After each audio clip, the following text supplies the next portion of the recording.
Boa tarde. Acho que todos me conhecem, né? Até mencionaram que teve um histórico comum no concurso.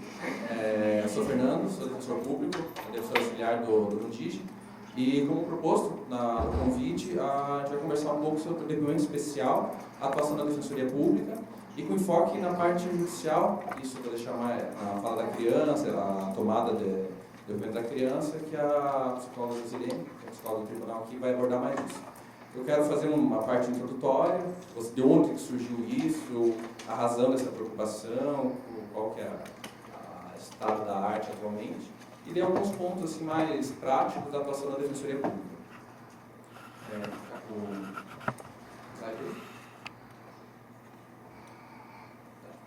Vamos iniciando. Embora seja recente a legislação, isso mesmo. Tá. Embora seja... Pode passar para o próximo. Isso aí. Embora seja recente, a legislação está lá 2017, aqui no estado do Paraná faz alguns anos já que existe a discussão. O primeiro protocolo foi em 2016. No ECA já é possível ver alguns princípios, como a criança deve ser tratada, a criança e adolescente, em todo o estado, e o judiciário e os atos jurisdicionais também são atos do Estado, então devem nortear o ato do judiciário. Porém, apenas em 2017 teve uma legislação específica do ponto, determinando sobre o depoimento especial, determinando sobre a forma e os princípios e dando tipos de ato e como deve ser colhido. Acho bem interessante esse artigo 1º, que ele resume todo o embasamento, todas as linhas e a que serve essa legislação. E ela é muito ampla. Ela normatiza o sistema de... Vou ler aqui. A lei normatiza o sistema de garantias de direitos do adolescente vítima de violência, cria mecanismo para prevenir e coibir violência nos termos do 277 da Constituição, da Convenção sobre Direitos de Criança e seu protocolo adicionais, Resolução 20 de 2005 do Conselho Econômico e Social das Nações Unidas e de outros diplomas internacionais, estabelece medidas de assistência e proteção à criança e adolescente em situação de violência. Ponto. Qualquer situação de violência. Então, qualquer criança vítima de violência, bullying na escola, negligência dos pais, violência institucional, cometido pelo Estado, violência sexual, violência física, essa lei regula os atos. Então, é um leque muito grande de atuação. Aqui eu faço um curso histórico, como mencionei, o ECA já trouxe alguma coisa, já trouxe princípios. Antes do ECA, acho que vocês estudaram isso mais recentemente que eu, houve uma alteração do paradigma existente até então, até a vigência do ECA, com a Declaração de Direito da Criança, um paradigma protetivo, estendendo a criança como sujeito de direito, entendendo ela como alguém em desenvolvimento, com suas peculiaridades, mas não apenas uma alteração normativa que houve isso. Se a gente ficar apenas nessa transição de normas, a discussão fica um pouco empobrecida e muitas coisas ficam à parte. Nada adianta ter alteração normativa, a especificação que agora é depoimento especial, agora deve ser ouvido por via de um outro procedimento, agora vai ser isso é proteção integral, se as práticas e o entender do que é a fala da criança, do que é a criança, do que é o adolescente, não for alterado. Isso é a parte central. Porque se estiver ainda operando com o que é a criança antes do ECA, no paradigma do minorismo, praticamente essa proteção integral vai ficar um pouco falha. Por que eu digo isso? Até então, até um tempo atrás, se você fizer uma pesquisa por curiosidade, eu fiz isso, eu pesquisei, por exemplo, no Código de Processo Penal. O que fala de criança, ou menor, ou adolescente? Adolescente não fala. O único indício de criança que fala uma... não, criança não fala. Acho que fala do menor, que caso o menor for réu, ele tem que estar ali de 18 a 21, ele tem que ir para um curador especial, e que é admitido alguma coisa sobre testemunha também quando é menor. Nada especificamente sobre a criança em si. Se pegar legislações ali até a década de 70, também não tem nada específico considerando a criança. E isso faz todo sentido para a época.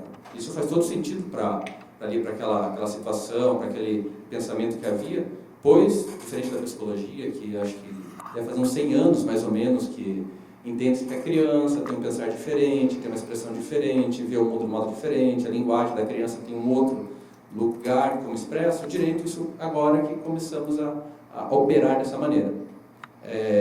paradigma minorista apenas aplicava que a criança era um adulto que tinha um poder de se expressar um pouco menor, mas se expressava como adulto, um pouco menor, que tinha responsabilidade como adulto, um pouco menor, e tudo praticamente era pensado que ela seria um adulto, só que ainda não é um adulto. Não havia nada específico para a criança, nada específico para o adolescente. E é isso que rompe o paradigma protetivo, deixando para trás esse pensamento de tratar a criança como um pequeno adulto, como uma pequena pessoa, e assim olhá-la como uma criança. Olhar que o modo dela olhar o ato, o modo dela entender o que está acontecendo é distinto. E é essa virada que é importante, porque senão, pensando nesse sentido, até o paradigma minorista acaba ficando aí na nossa mente, às vezes olhando, é uma criança, passa a adicionar alguma outra coisa. Não, ela é diferente, ela vai expressar diferente, vai entender o mundo de maneira diferente. O modo que ela falar a palavra, o significado dela vai ser diferente, e isso é importante para compreender, tanto para a proteção da criança quanto para a defesa criminal. Isso já vou abordar na frente. E, em resumo, é para romper, se basta simplesmente uma lei para que agora a proteção está sendo efetivada, tudo isso que eu disse. Não basta uma lei.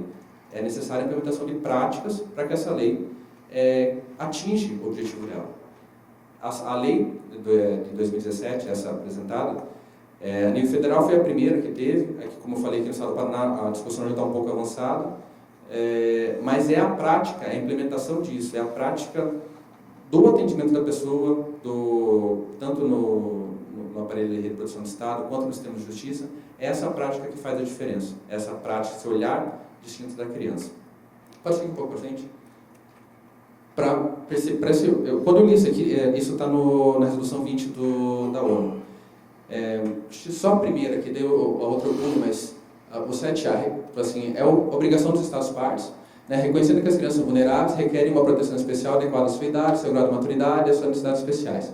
8D. Todas as crianças têm, segundo o direito processual nacional, o direito de expressar livremente, com suas próprias palavras, seus pontos de vista, opiniões, crenças, contribuir especialmente para as decisões que afetam a sua vida, incluindo a tomada em qualquer processo judicial, vai pular, e ter esse ponto de vista levado em consideração de acordo com a sua capacidade, idade, maturidade intelectual e condição de desenvolvimento.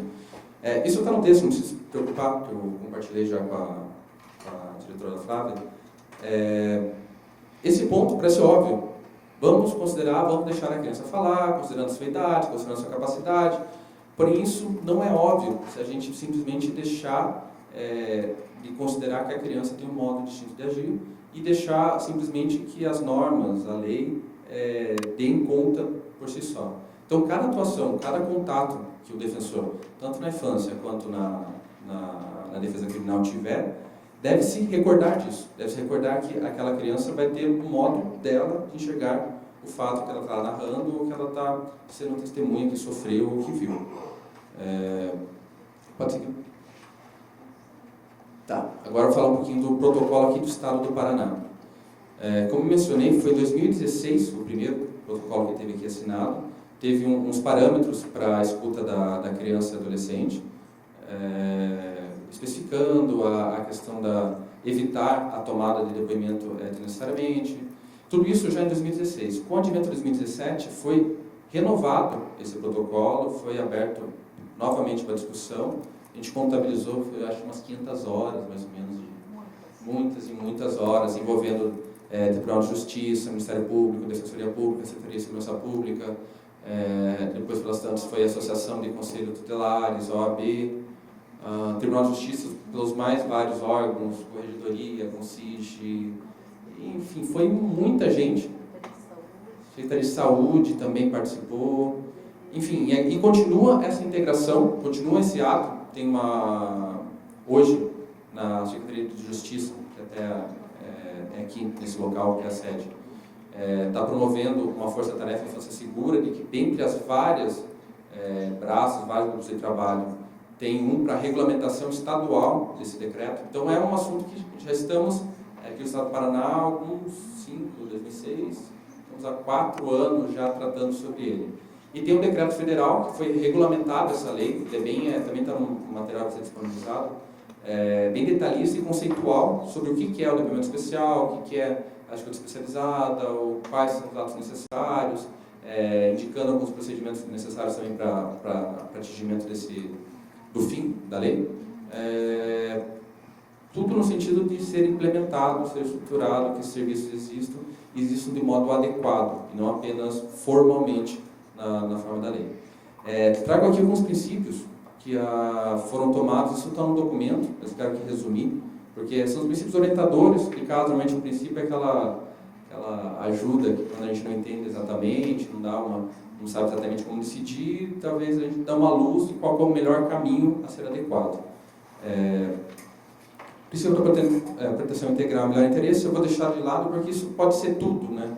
Assim, tudo na infância, você deve ter percebido que pode ser fundamentado nesse princípio. Então eu vou deixar de lado, já abordo ele mais especificamente o que é isso nessa seara.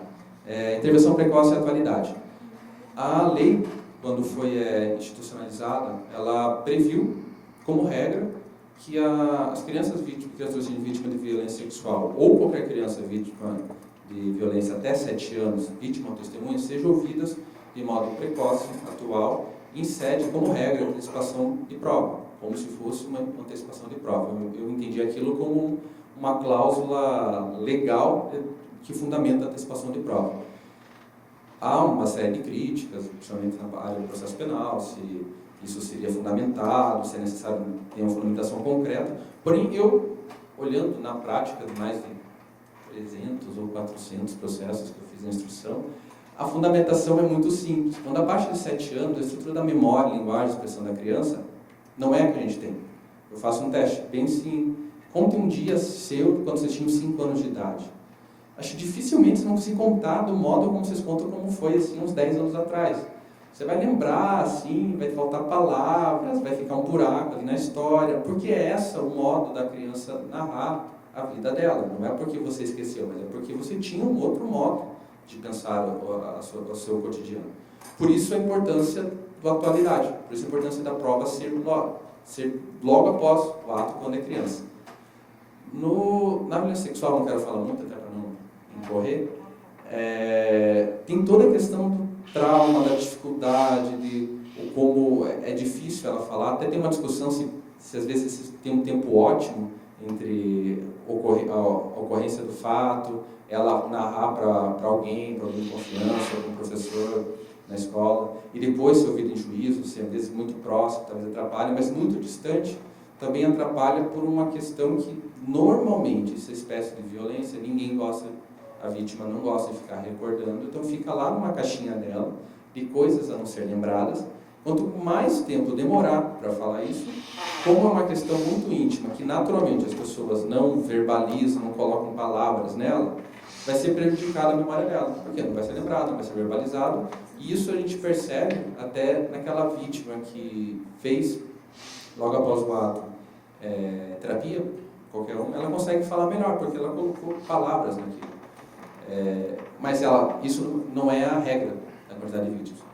Normalmente não fala, então aquela memória dela, que é uma imagem, é o registro mnemônico, vai demorar para falar. Quanto mais demorar, vai ficar lá escondido, não vai ser acessado e perdeu-se a questão probatória. Então há um fundamento, mesmo se a lei não previsse, há um fundamento para essa questão da atualidade. Um outro ponto de acesso à justiça, isso entra a questão da defensoria pública muito importante, porque toda a legislação ela se orienta para a proteção da criança. Então, o ato de persecução penal, que é a consequência de busca da responsabilização do agressor por aquilo que fez em relação à criança, não está dissociado da proteção. Não há como ter a persecução penal, ouvir a criança, ouvir ou no CRIA, ou na rede de proteção, buscando aquilo para a responsabilização, sem também aquele ato ser de proteção daquela criança. A importância considerar a criança, a importância da vontade dela de falar ou não, do modo como ela falar, o respeito da criança, é muito importante nessa questão. Até na atuação da infância protetiva, o porquê que, caso num procedimento de proteção da infância, o porquê que aquela criança está sendo pedida para ser ouvida em juízo ou outra avaliação. Está se buscando uma proteção para ela? Se não, na infância protetiva, será que aquela fala da criança vai trazer um mecanismo, algum esclarecimento necessário para a proteção, ou que já tem no processo já vai ser suficiente para a medida de proteção, não falta responsabilização?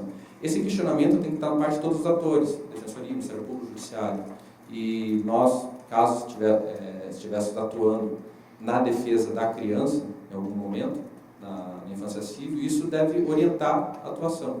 E da mesma maneira também, se a gente não estiver atuando na defesa da criança. Por exemplo, se nós pedimos a escuta da criança, estou falando em infância protetiva, tá? Pedir a escuta da criança, só podemos esperar um sucesso nesse pedido. Digamos, estamos fazendo defesa do pai ou de algum familiar que fez contra quem aquele relato de violência da criança pode ser prejudicado. Primeiro tem que ver se vale a pena o relato da criança para a defesa do pai, do tio, do familiar que está sendo prejudicado. E depois, se vencido, se realmente entende-se que vai contribuir, é necessário fundamentar o porquê que a criança tem que ser ouvida naquele caso, porque todo o protocolo é orientado para a excepcionalidade de colher novamente, mais uma vez, a escuta da criança. Então, na infância protetiva, tem que analisar se aquela escuta vai contribuir para alguma medida de proteção, ou é extremamente necessária, ou uma situação que não foi abordada, porque sem isso, muito dificilmente vai ser ouvido, exceto se passar ali em branco pelo juiz, e daí foi. Mas sem essa fundamentação, dificilmente consegue-se uma outra requisição da criança, uma complementação de laudo, não consegue. A regra é uma vez só, com esses elementos, excepcionalmente, se necessário, deve fundamentar para conseguir ouvir a criança novamente. O outro ponto é a questão da prioridade absoluta, que aqui nesse ponto orienta mais a parte da administração, como a Defensoria, cada um dos senhores como órgãos de atuação, ou as próprias instituições devem tomar para essa questão, para a questão da defesa da criança vítima de violência, da criança e adolescente. Deve ter rotinas próprias, deve haver uma atenção especial, deve haver um protocolo, ainda que simples, não precisa ser nada robusto, uma preocupação no dia a dia de como deve se dar, qual que é a atenção que vai ser dada a esses casos de vítima de violência, que envolve criança. Dentro do universo, a criança que já tem naturalmente prioridade, deve ser dada uma atenção para a defesa dos direitos da criança, para a criança vítima de violência. Que até fui me questionado um tempo atrás, o que fazer se há indícios durante um atendimento lateral, não era o foco da atenção, mas lateralmente soube-se que a criança pode estar em risco. É necessário ter uma atenção nesse ponto, porque se a Defensoria Pública, como agente que integra a rede, agente do Estado, que também promoverá a defesa de direitos, se durante nossas ações, se durante nossas defesas, sabe-se de alguma questão, de algum fato, que alguma criança está em risco, é necessário darmos alguma resposta a isso, não simplesmente colocar na linha comum e não prestar, não entregar nenhuma política de proteção. E daí aqui o último ponto, antes eu vou retornar na proteção integral, é a dignidade da pessoa humana. Muitos desses casos, às vezes, não vai encontrar uma resposta legal, não vai encontrar um caso anterior, já aconteceu lá aqui na Vara, foi até alterado daí o protocolo para estender até 21 anos. A lei fala que toda essa proteção é até 18 e, excepcionalmente, até 21. Mas tem uma peculiaridade nesses casos, por isso que eu falei, que a memória fica lá atrás, ninguém trabalha, ninguém quer ficar lembrando isso. Há uma peculiaridade que a pessoa acaba se sentindo novamente criança, se sentindo novamente vítima, se sentindo frágil naquilo.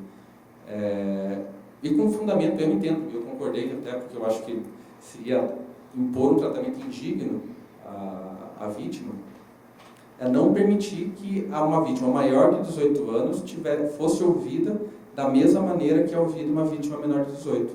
Então, assim, a fragilização da vítima, a lei permite até 21. Mas no caso, era claro essa questão, a vítima tinha mais de 18, porém, toda aquela questão protetiva da pessoa, ainda que o ECA não se destine a ela, ainda que a proteção não se destine a ela especialmente, tem esse permissivo legal, e no caso concreto, realmente, era dizer que era necessário adotar uma solução que ofendia a dignidade daquela mulher, se não permitisse que ela tivesse acesso também a acompanhamento psicológico, fosse ouvida na presença de uma psicóloga. Então, eu entendi que realmente era possível, e também, na questão, ao contrário, né, caso a Defensoria Pública tivesse como assistente de acusação, eu vejo que deveria também ser acompanhado, porque era a melhor solução ao caso.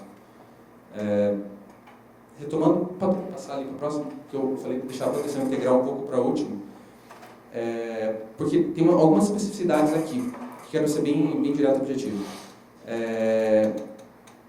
De nada vale isso se a criança não se sentir segura no momento que fala. De nada vale toda a preservação, toda a construção do mecanismo, se no momento que ela vai falar, ela não está segura, ela está fragilizada. Então, isso é muito importante para a construção, isso falo mais para quem atua na infância protetiva, que ela fale em ambiente seguro, tanto em ambiente especial, em juízo, quanto em escuta especializada, que a rede, que os serviços permitam que ela seja segura naquilo, que ela fale e seja acolhida. É muito importante o respeito à opinião e à vontade da criança de falar. Normalmente eu faço essa pergunta sempre quando, numa preparação, elas não falam. Se a criança não quer falar, ela não quer falar. Então, pronto, todo mundo respeita, esclarece a criança que aquela é oportunidade, que aquela é muito importante, mas se não quer falar, não quer falar. Então, o defensor do crime vai dizer, a criança não quer falar. Ok, aceita, não tem perguntas nenhuma para fazer, porque a criança disse, não quero falar. É um direito dela. Ali ela está, como eu falei anteriormente, todo o ato jurisdicional só faz sentido envolvendo criança se tiver uma proteção. E obrigar ela a falar, ou fazer julgamento de que ela deve falar, você resbala e pode causar prejuízo. Julgamento é diferente de esclarecer a ela da importância, dizendo que aqui é o momento, que é deixar ela tranquila. Se ela insistir que não quer falar, encerrou o ato. E tanto parcialmente, ela pode dizer, eu quero falar sobre tudo isso, chega no ponto, ela não consegue falar. Tem tentado falar, né? Vários recursos, mas não quer falar, não fala. Aqui um ponto eu só quero falar, para não, bem brevemente, que é o respeito à forma da criança falar. Já vou retomar isso em alguns tópicos práticos. Normalmente, por questão da agilidade, a gente tem uns mapas mentais assim, do que vai acontecer no processo, do que pode acontecer, quais são as respostas. Normalmente a gente faz uma pergunta já esperando uma confirmação. Com criança não funciona. Esquece isso. Você vai ter que perguntar como ela quer ouvir. Então, você vai imaginar, ela contou a história, ela falou, tenta entender como ela está expressando, prestar atenção em palavras dela e fazer a pergunta com aquelas palavras que ela usa. Às vezes não faz sentido para você adulto. Nossa, eu estou fazendo uma pergunta imprecisa. Mas, para conseguir uma resposta do que é esperado, tem que fazer dessa maneira. Isso eu não consigo fazer uma estatística, porque isso foi construído ao longo do meu tempo. Quando eu fazia perguntas conforme eu propunha, esperando algumas respostas da criança, o que eu tinha de resposta era sim, não, foi, não sei. Mas quando você constrói, então, olha, você me falou que você estava lá dentro do quarto do teu titio, né? E quando você saiu, quem que estava lá? Estava fulano, ou não estava ninguém. E ela conta a história, porque é uma criança, o jeito, se você utiliza as palavrinhas que a criança usa, ela vai entender o que você quer e ela vai contar a história com as palavras dela, mas é a história que você espera que seja contada. Então, isso tem que ter muito cuidado, isso em qualquer esfera, protetiva criminal. O respeito à forma de falar da criança. Ou, um outro caso, isso daí já foge um pouco da defensoria, mas eu vejo muito comum, aqui em Curitiba não, mas já vi relatos de outras delegacias de polícia, que o delegado não está satisfeito com a descrição que a criança deu dos fatos. E eu quero que ouça a criança de volta. Não, mas a criança, ela descreveu o fato como ela compreendeu. Na verdade, se ouvir de volta a criança, você vai ouvir novamente o que ela falou. Ela não vai te dar as palavras que você quer, ela expressa conforme ela entende os fatos. E aquilo eu já comentei, a escuta especializada e o depoimento especial como mecanismo de expressão de proteção dos direitos da criança. Ela tem um direito de ser ouvida, ela não é um objeto de prova. Esse acho que é o ponto que muda do paradigmático. Enquanto objeto de prova, o juiz, o promotor, a cena de acusação ou a defesa no cível, coloca ela como, tem uma expressão que eu não gosto muito, que é extrair a verdade. Primeiro porque a verdade como substância não existe, né? Assim, existem coisas verdadeiras. Eu até agora nunca tropecei numa coisa, assim, encontrei a verdade, só em questões assim mais esotéricas, religiosas, que você encontra alguma coisa que chama-se verdade. Mas no dia a dia, no direito, há algo que é julgado como verdadeiro a partir de uma série de compreensão de fatos, série de conhecimento de quem está julgando, aquilo é verdadeiro. Então, utilizar a pessoa para extrair uma verdade, está tomando ela como objeto, que é para você apertar, tirar, até que, agora estou satisfeito, ela falou o que eu queria. Na verdade, a extração da verdade é só uma confirmação de uma tese que nós mesmos colocamos à nossa mente. E isso é desrespeitar a pessoa como um sujeito de direito, respeitar a pessoa como um sujeito, porque ela tem um modo de compreensão, um modo de ver a vida, tem um modo de se expressar, e quando é criança isso é levado assim ao máximo. É um outro modo de contar a questão cronológica do tempo, é outro modo de dizer o que aconteceu com ela, é outro modo de significar o que é bom ou é ruim. Às vezes ela não consegue ter isso, ela não consegue dizer que foi ruim o abuso. Por quê? Porque ela não consegue dizer que foi ruim o abuso. Então, uma pergunta dessa, ela não vai conseguir responder, porque ela não vai compreender a tua pergunta. Então, essa questão de respeitar a criança, o modo que ela fala, é crucial. Talvez, se fosse enfatizar aqui, resumir, eu ficaria falando só disso.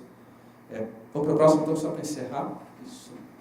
Algumas orientações, isso eu pensei, assim, como indicações, dúvidas, uma coisa como atuar, orientações práticas. Que na Defensores da Infância, tipo na infância civil, que eu mencionei.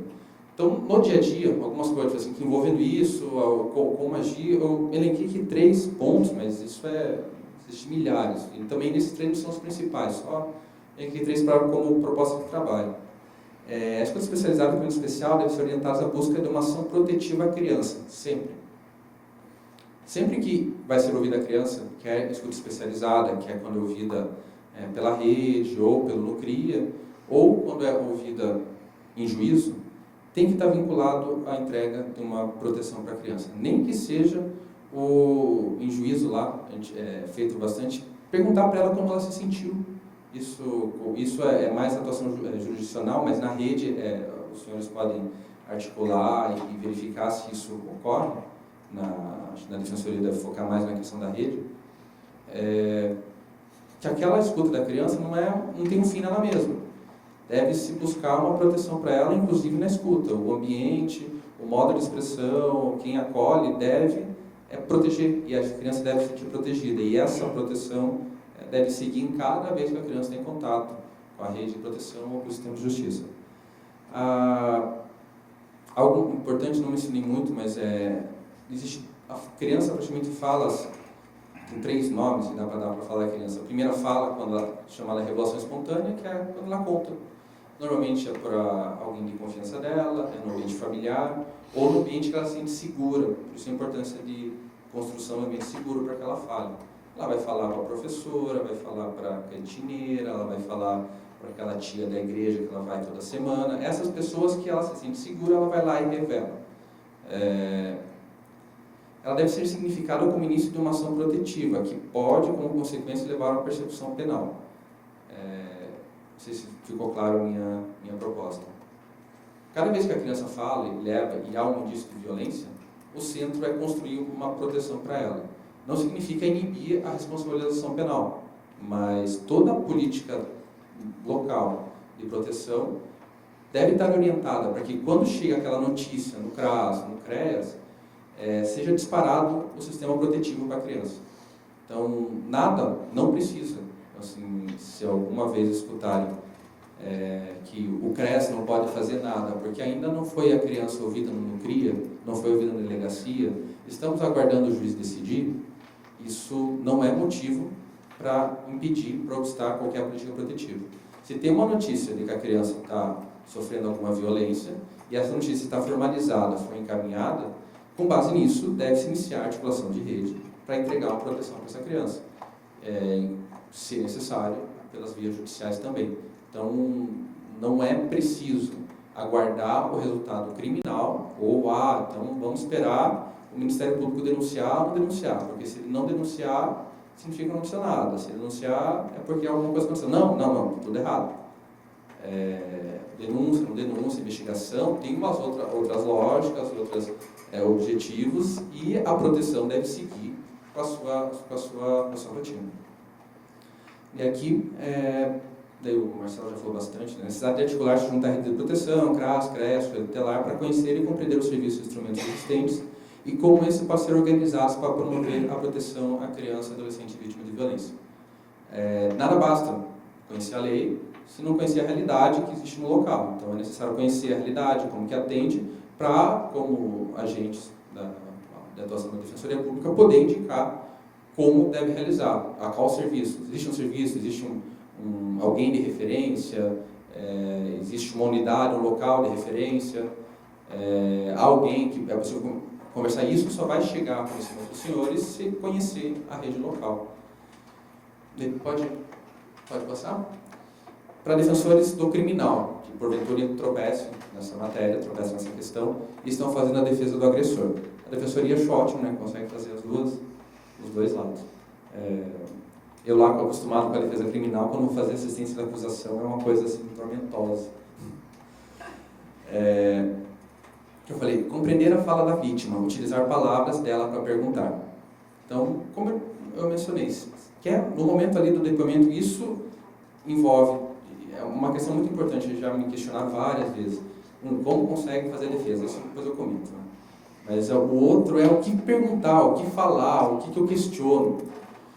Você questiona alguma coisa sobre a história para a criança, você vai questionar, assim vai ficar. Normalmente eu vou com algumas hipóteses, o que eu quero perguntar. Ela contou, eu leio lá a historinha que ela contou no inquérito, vou perguntar isso, vou perguntar aquilo.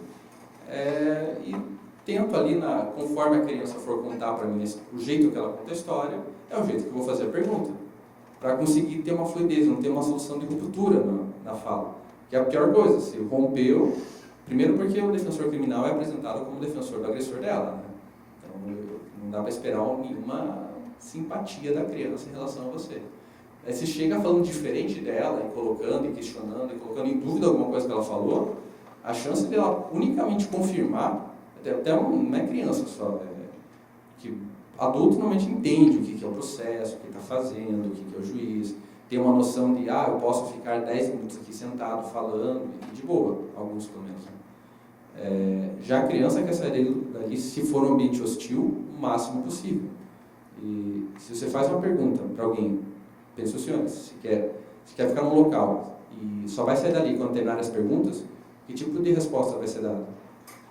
A mais curta possível. Então, e se for perguntado alguma coisa que ela já falou, ela vai simplesmente resumir o que ela já falou. Não vai ter nenhuma outra atitude. Isso é humano, isso é tratativas com seres humanos. Se você torna o questionamento hostil para a criança, ela não vai te dar nenhuma palavra boa para utilizar na defesa. É que um ponto, que é um ponto amplo, mas eu quero só mencionar aqui, que é compreender a fala do réu também. Não sei se alguém aqui já fez defesa de crime sexual no criminal? Não? Já? Aquele caso que eu te perguntei. O réu não falou nada, né? O réu, Não. Mas é normal. Isso é normal, ele não fala nada. Ele não fala verbalmente nada. Às vezes, se ele fala verbalmente, ele fala de uma história que não tem nada a ver com a história da acusação. E ele vai insistir naquela história. E é com aquela história que a gente vai para a defesa. Que é a história ruim, mas que tem normal, muito ruim, mas que tem um ponto de verdade muito grande. Porque o réu é adulto, o adulto busca coisa sem interesse, ele entende que a gente está fazendo a defesa. Mas também, nesse caso, na questão do abuso, existe uma coisa que chama-se pacto de silêncio na maioria deles. E isso vale para o réu também. E o réu não fala. porque ele decidiu não falar lá atrás, ele não vai falar para ninguém. E romper isso com o réu é muito difícil. Exige, assim, não consigo explicar direito, assim, é meio traumático até tratar com o réu que quer falar para você, porque normalmente não fala com ninguém. Ele não falou com ninguém. O melhor amigo dele não falou. E às vezes escolhe você para falar. Aí você tem que ter uma paz, assim, tem que se sentir um sacerdote e tal, para conseguir escutar aquela confissão e ter a paz para voltar para a audiência e seguir e tocar o barco. Mas o réu ele fala de algumas maneiras que isso auxilia muito na defesa para a compreensão do fato. A dinâmica familiar, às vezes ele fala gestualmente, tem um caso aqui, posso falar porque eu já transitei no julgado. O réu ele negou para mim e disse: não, era uma brincadeira, era só uma brincadeira, doutor. Eu olhei, mas ela falou que era uma brincadeira. Sim, foi uma brincadeira, que daí eu brincava com ela, e isso era exatamente o abuso que ela narrou. Ele falou com o corpo, ele disse para mim o que ele fez, a brincadeira. Mas, entendi. Então você tenta, não, lógico, não questiona ela, ele não vai aceitar, não vai negar, mas tenta perguntas periféricas, que é exatamente como chega na vítima, que é o ponto seguinte que eu coloquei. Perguntar para a vítima, ou perguntar para o réu: isso aconteceu? A gente vai dizer, você vai chegar, vai assustar, vai falar não. Mas perguntar para o réu, tá, então como essa história aconteceu, como começou, quem contou primeiro isso, de onde surgiu, e deixa ele falar. Eu acho, não consigo fundamentar, mas uma intuição ali depois de 3 anos, que deixar o réu falar, ainda que seja mentira, ainda que você não consiga acreditar, mentira assim, você não consegue acreditar na história do réu, é a melhor coisa que pode auxiliar ele a conseguir falar melhor para o juízo. Porque daí ele escuta a história, você pontua que os pontos de dificuldade, olha, esse ponto aqui está difícil, conflita com o que o fulano falou. Daí isso vai ajudando ele a refletir e formular melhor aquela história. Alguns conseguem, outros não conseguem. Então, outro ponto nessa questão que daí tem a ver também com esse pacto de silêncio que eu queria falar, é que o réu ele não conhece muito o que é o processo criminal. Então, ele não vai te dar muitas informações no processo criminal. Então, é muito importante essa conversa inicial, deixar ele falar e deixar explicar para ele quais as consequências do crime, porque às vezes nessa sua explicação pode vir alguma coisa.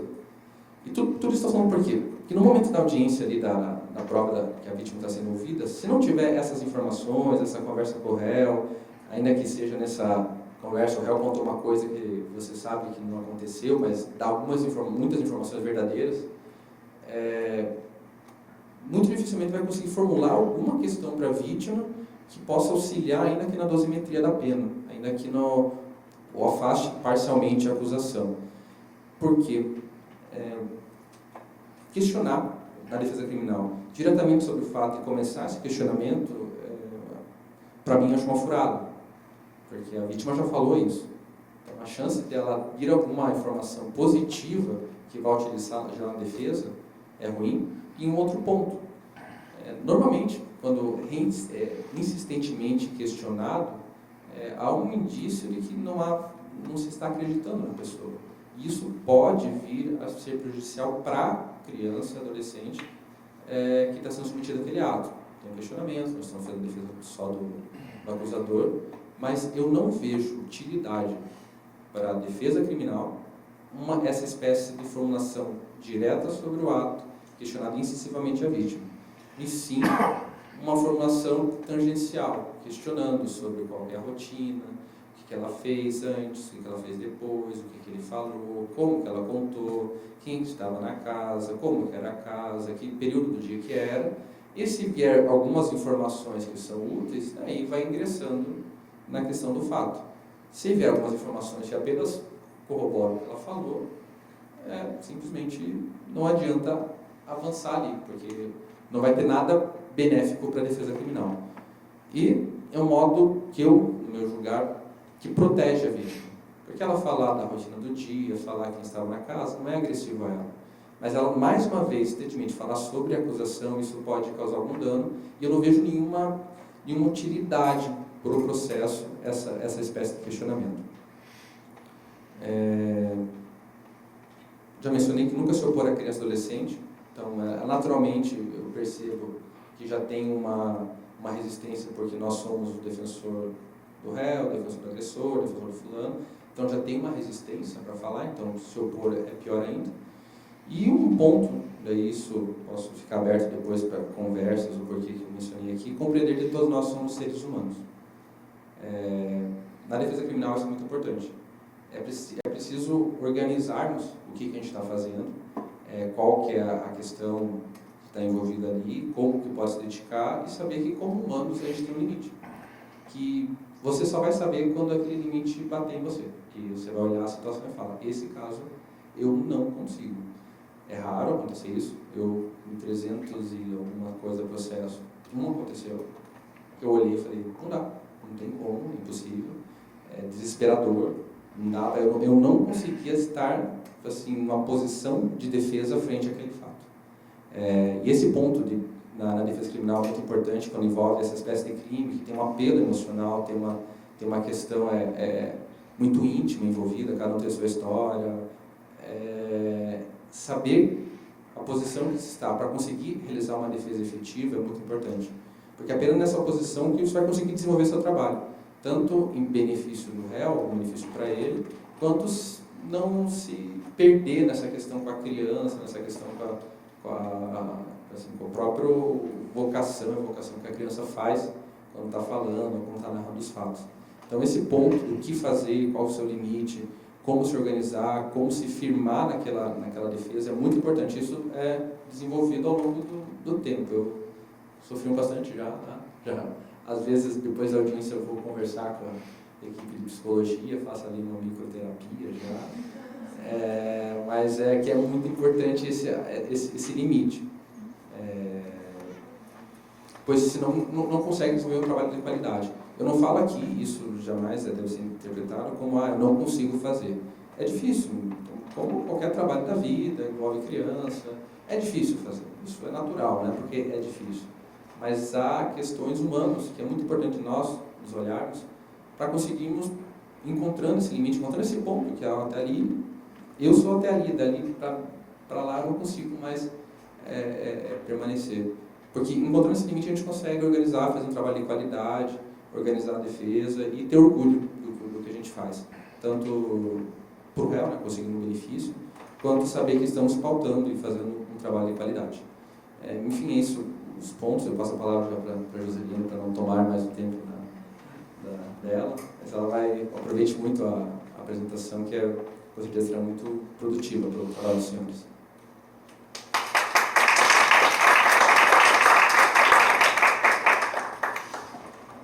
Primeiramente, boa tarde, né, para todo mundo. Queria agradecer ao Dr. Fernando e à Flávia, né, pelo convite, pela oportunidade de falar com vocês. Eu sou analista judiciária da área de psicologia, trabalho no Tribunal de Justiça, na vara de infrações penais, juntamente com o Dr. Fernando. É bom ouvir o que o senhor falou, porque me faz pensar em várias coisas, né? Muitas coisas que o senhor falou é de uma prática específica que nós temos aqui em Curitiba e que tem muita gente aqui que não é de Curitiba, né? Estão vendo que tem várias localidades diferentes e que certamente não vão ter talvez essa mesma experiência que o senhor tem de fazer a audiência, né, diretamente com a criança e com o adolescente. A gente, né, como o senhor mesmo colocou e localizou historicamente, né, a gente vem já na vara de infrações penais há um tempo construindo um protocolo diferenciado de escuta. E a gente costuma dizer, né, junto com o juiz, nessa construção, inclusive o doutor Fernando, a promotora, que eu sempre me sinto a um passo à frente da própria lei.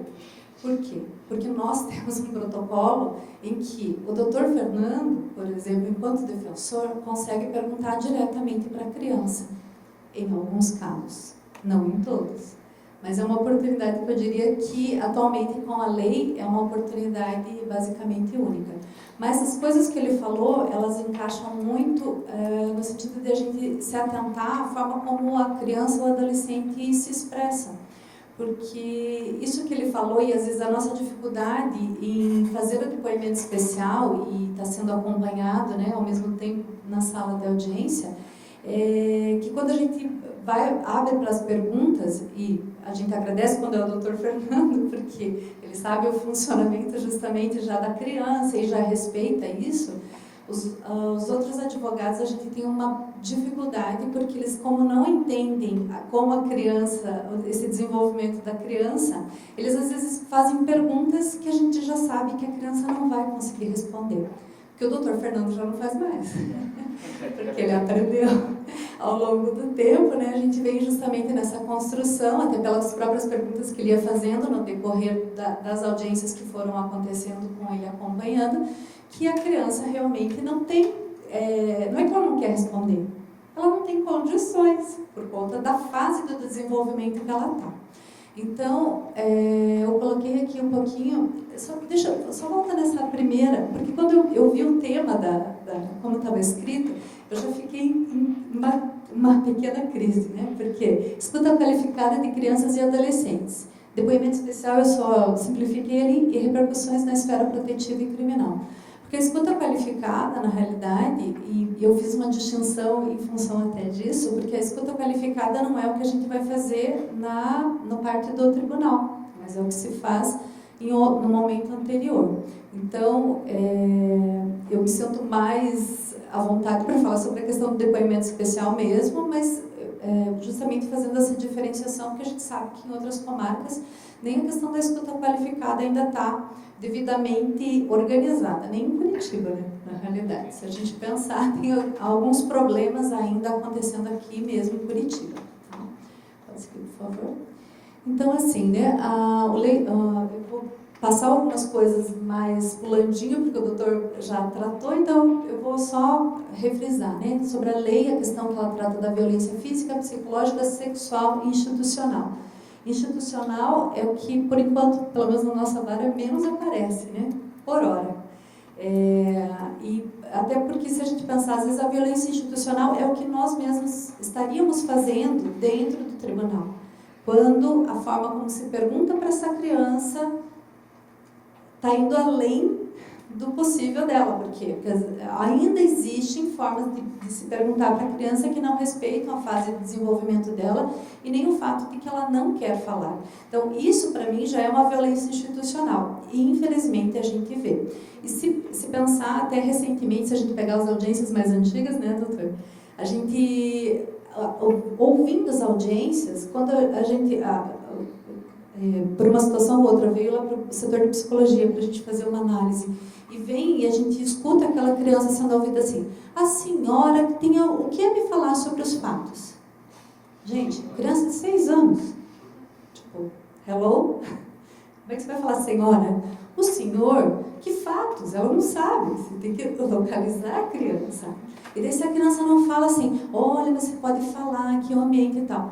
Não adianta. Ou seja, se pensar, recentemente ainda as crianças em Curitiba eram ouvidas de uma forma que não era adequada. Então, hoje eu digo com absoluta certeza que ali, na vara que a gente trabalha, né, doutor, é realmente de uma forma extremamente protetiva e acolhedora para a criança. Né? As crianças, né, poderão ser ouvidas através da escuta especializada e depoimento especial. Por que eu coloco poderão? Porque também está na lei. Poderão por quê? Porque a criança não é obrigada. E a gente tem que insistir nisso. A criança não é obrigada. Ela não é obrigada a falar. Tem a questão do sigilo, tem a questão do trauma, do quanto aquilo afeta ela. Então a gente tem que sempre pensar nisso. Isso tem que ser o nosso norte também. A questão da revelação espontânea, né? Pegando um gancho que o Dr. Fernando falou, ele falou assim: normalmente ela vai falar para alguém de confiança, né? E aí ela conta. Nós temos encontrado alguns casos em que a criança conta num momento de raiva. Se você soubesse o que ele fez comigo, você não falaria isso para mim. Então, assim, às vezes é um momento que a criança consegue romper o momento do silêncio e essa história vem pela primeira vez à tona. E aí vai tudo isso, né, gerar, quando a família leva em conta esse relato, vai para a delegacia e daí vai virar um processo, né, por consequência. E claro, a revelação ela vai exigir os procedimentos de notificação de toda a rede, que é o que vocês, né, já sabem muito bem, e tem que ter isso, tem que ter essa articulação efetiva. Quando surge através da revelação espontânea, será encaminhado para escuta especializada ou depoimento especial. Pode passar. Daí eu fiz aqui uma distinção entre elas, que eu acho bem importante, independente, apesar que Curitiba ela ainda está articulada de uma forma um pouco diferente, e que eu acho que ainda tem que evoluir. A gente até tentou, né, quando saiu a lei, a gente tentou fazer de um outro modo, mas acabou não funcionando e a gente voltou ao modo anterior, até pela quantidade de casos que a gente tem. Mas a escuta especializada ela tem que ser feita normalmente pela rede de proteção. E aqui em Curitiba, quem está fazendo a escuta especializada, e a gente considera que sim, é papel, sim, é a delegacia. Por quê? Porque apesar de na lei estar escrito que a oitiva... Você apertou o botão? Apertei? Desculpa.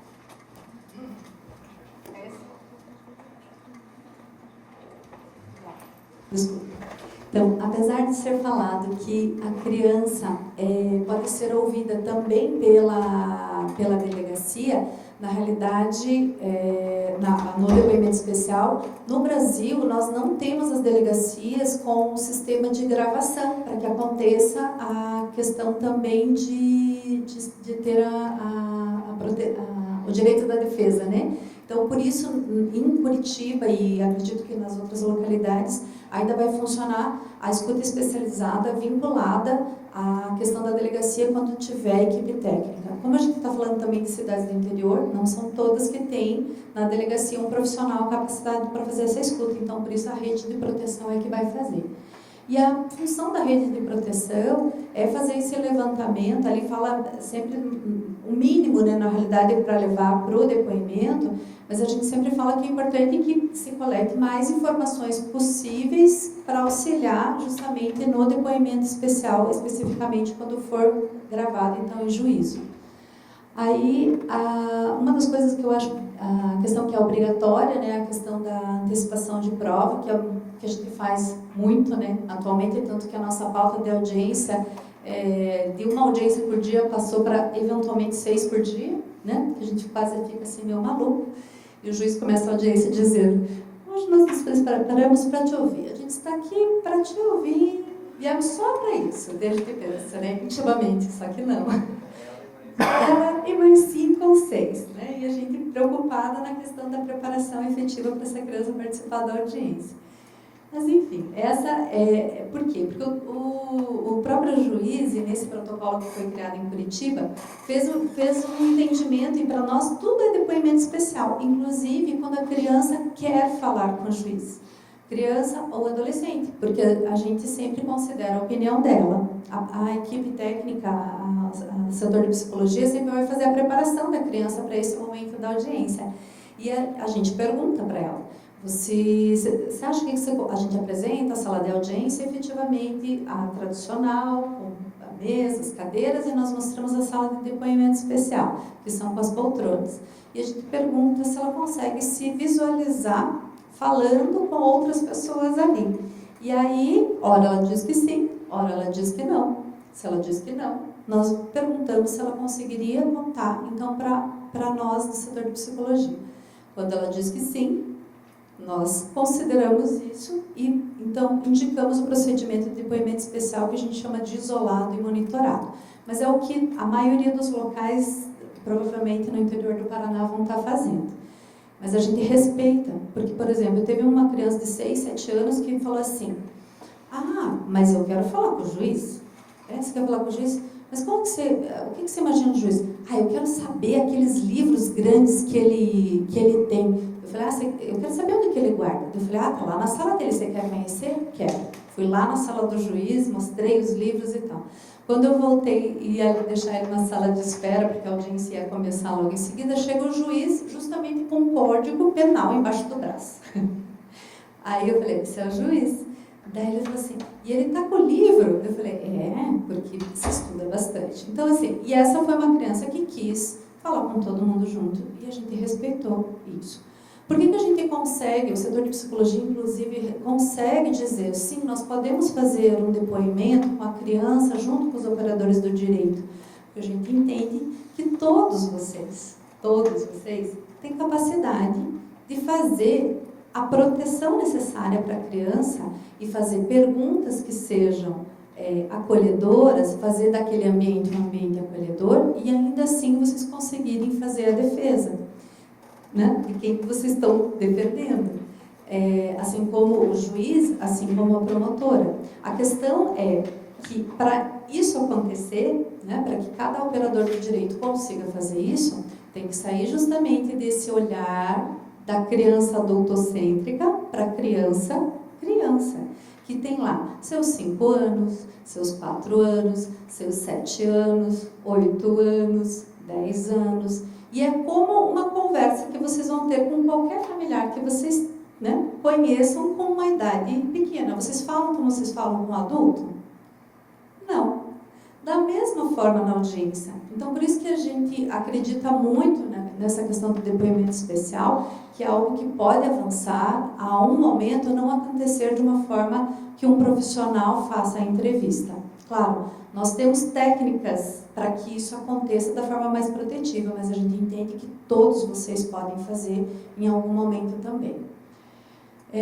Uma das coisas que está na lei também que eu acho extremamente importante, que ela que prevê ser resguardada de qualquer contato, ainda que visual, com o suposto autor ou acusado, ou qualquer outro que represente ameaça, coação ou constrangimento. Então, onde a gente trabalha, a gente criou uma regra, que às vezes funciona, às vezes não, de intimações em horários diferentes. Às vezes chegam juntos, às vezes se encontram na frente, na portaria, já se depara com o réu. A gente tem uma regra que é intimado a família da vítima com 30 minutos de antecedência e a família da defesa com 15 minutos de antecedência. Só que, eventualmente, acontecem esses desencontros. A gente vai sugerir, inclusive, para o doutor, para aumentar o tempo dessa distância para realmente fazer essa evitação. Nós temos uma facilidade onde nós trabalhamos, que nós temos andar. Então, nós colocamos a vítima na parte de cima e o réu não pode subir. Ele vai ficar numa outra sala lateral na parte de baixo. Então, essa é uma facilidade e nós conseguimos criar essa lógica no sentido de realmente proteger e pensar nessa questão do encontro.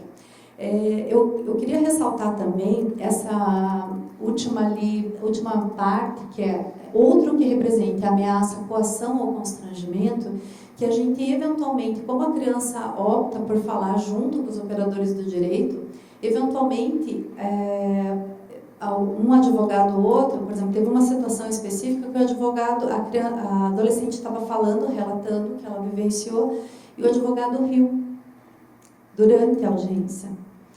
Aquilo foi um constrangimento, né, para a vítima.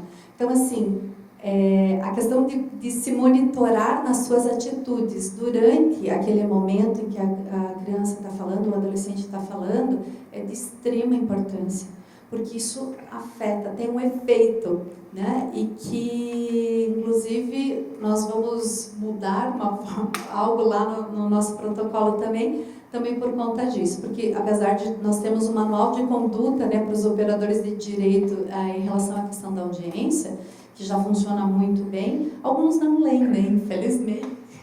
Então, eventualmente a gente tem situações como essa, né, porque é a forma como se fala, ou é aquele tom que é um tom jocoso, que não é acolhedor, destrói, a vítima já está destruída. Um comentário, uma fala de uma forma não acolhedora, destrói. Então, é por isso que eu digo, quando o Dr. Fernando está lá, a gente tem a certeza que vai ser, assim, ele vai perguntar tudo o que ele quer, mas ele faz de uma forma que, olha, é bem isso, a ideia da continuidade. Eu sei que você já falou sobre tal coisa, mas será que você pode me ajudar? Isso. E ele mostra o interesse genuíno no que a criança está falando, no que ela vivenciou. Então, isso faz uma diferença enorme para a criança. Claro, nós do setor de psicologia também sempre fazemos uma reflexão com a criança antes da audiência, antes dela efetivamente começar, dizendo que aquele processo não pode acontecer se não tiver uma defesa, né? O réu não pode estar junto. Ele não vai participar da audiência da oitiva da criança, isso em hipótese alguma. Nem quando é o depoimento especial isolado, ele não entra na sala, não acompanha o depoimento.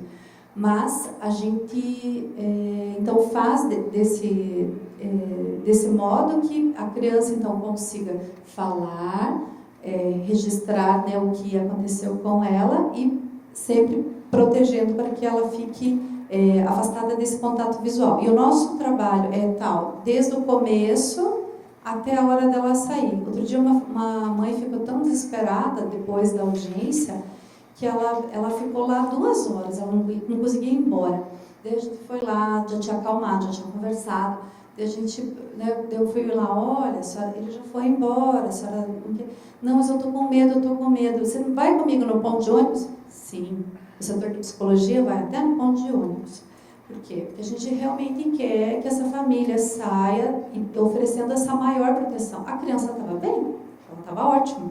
Quem não estava bem era a mãe, por conta de algumas coisas que ela soube no decorrer da audiência. Tá? Próximo, por favor.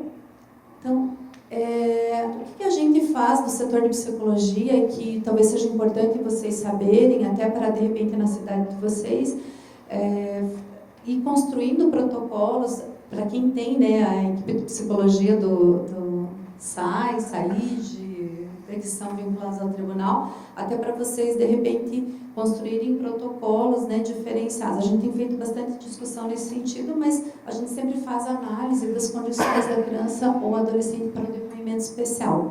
Que significa que, se a gente diz, essa criança não pode participar da audiência, ela não tem condições, é porque ela realmente não tem condições. O nosso foco sempre é a proteção da criança. E a nossa orientação é que ela fale a verdade, seja ela qual for. E que, inclusive, se teve um momento anterior que ela disse algo que não era verdadeiro, que é importante que naquele momento ela diga a verdade. Até porque o que a gente observa, né? Essa semana teve uma que, não sei se foi sua, que eu falei isso e ela falou assim, depois no final da audiência, já tinha encerrado, ela falou assim, eu fiquei até com coragem de dizer que eu tinha mentido lá na delegacia. Por quê? Ela falou que ele tinha ameaçado de morte. Constava nos autos, isso. Só que quando eu disse para ela, olha, fale o que for, mas a verdade, se teve algo que não foi, diga, que não vai acontecer nada com você, você não vai ter nenhum prejuízo, ninguém vai te julgar, ninguém vai te condenar, mas é importante que diga a verdade. Ela disse. Ela falou assim, o juiz perguntou, mas tem mais alguma coisa? Tem, eu falei lá atrás uma coisa que não é verdade. E aí ela reparou, né, dizendo que de fato aquilo não tinha acontecido. E claro, dependendo como ela é ouvida na delegacia, eventualmente, e nesse caso tinha sido ouvido por um escrivão, infelizmente, provavelmente houve uma pergunta que foi indutiva, então nem tinha acontecido, perguntou e ela respondeu sim. Ele ameaçou me matar. Porque se o escrivão pergunta, ele te ameaçou? Pode ser que ela tenha se sentido, né, animada a entrar nesse discurso e repetiu isso. Então, o preparo sempre vai nesse sentido para que ela fale da forma mais verdadeira possível, né, trazendo de fato essa correlação. Então, assim como para nós, acredito que vocês, né, quando vão ouvir uma criança, a importância da questão de ler, né, o processo, o quanto ela é importante, né? Para nós, a questão das avaliações anteriores, qualquer uma que tenha sido juntada, relatórios, termos de declaração dos envolvidos. Por que a gente faz isso? Porque a gente está no foco da qualidade da participação da criança na audiência. E o foco é em que sentido? E qualidade em que sentido? Porque se, digamos, a gente tem já relatado anteriormente que essa criança não falou nada, e enquanto eu conversava com ela, ela também não falou nada, porque ela tem um prejuízo na sua linguagem, ou seja, ela tem uma fala que não está desenvolvida adequada à sua idade, eu não vou indicar para ela ser ouvida em audiência. Por quê? Porque vai ser uma prova que vai ser invalidada, não vai ter validade. Então, a gente vai fazer o quê? Eventualmente, a gente vai indicar a questão da avaliação psicológica. Não são todos os casos, mas os casos, a gente costuma dizer, né, os casos mais escabrosos e os mais difíceis são os que vão para avaliação. Então, é só a bucha que vai para avaliação. Porque os outros casos, em tese, a audiência tem condições de cumprir a necessidade ali para o processo com a fala da criança. Claro, crianças muito pequenas, 3 anos, 4 anos, a gente não consegue, é difícil ouvir, né? Então, as minhas de 4 são uma glória, né? Não param quietas, né? Normalmente é depoimento isolado, então a câmera não acha a criança, né? Isso quando ela não senta. Isso, as minhas invariavelmente são assim, mas tem a voz da criança, porque, claro, ela não tem uma atenção concentrada, a gente está falando de funções mentais, né? Funções mentais superiores, então, atenção, memória, concentração. Então, normalmente eu já costumo orientar, olha, tentem focar as perguntas e ser o mais breve, porque senão não vai dar, né? E a gente já perdeu, assim, por exemplo, a audiência que atrasou demais, a audiência estava marcada para as 4, a família chegou às 3h30, era 5h30. Vocês acham que dá boa uma audiência assim, com uma criança pequena? Não dá. Ela está com fome, ela está irritada, ela não pode ficar fazendo barulho, né? Porque está todo mundo trabalhando no fórum. Então, assim, a gente sempre fala, né? Crianças pequenas, o ideal realmente é não atrasar. Para quê? A gente tem que respeitar esse funcionamento dela, porque senão vai ter um prejuízo. Né? Então, eu sempre oriento, olha, as perguntas têm que ser mais sustentas, mais breves, escutem o que a criança falou para não ficar repetindo as perguntas, porque ela não vai, ou ela vai dizer assim para você, mas eu já te falei. Invariavelmente eles dizem, mas eu já disse isso para você, por que você está me perguntando isso? Não, pois é, mas eles estão com uma dúvida sobre isso. Então, você consegue explicar mais um pouco? Então, a gente vai, claro, na técnica para que ela consiga fazer esse relato. No dia da oitiva, então, é explicado para a criança sobre o depoimento especial. Então, assim, a gente tenta logo... Porque a criança, ela sabe o quê? Brincar, né? Quando muito, vai para a escola se é uma criança muito pequena. Ela não sabe o que é uma audiência, ela não sabe o que é um juiz, ela não sabe o que é um defensor, não sabe o que é um advogado, não sabe nada. Então, a gente tenta aproximar ela desse ambiente para que ela saiba o que vai acontecer. E que ela foi convidada ali para vir contar essa história.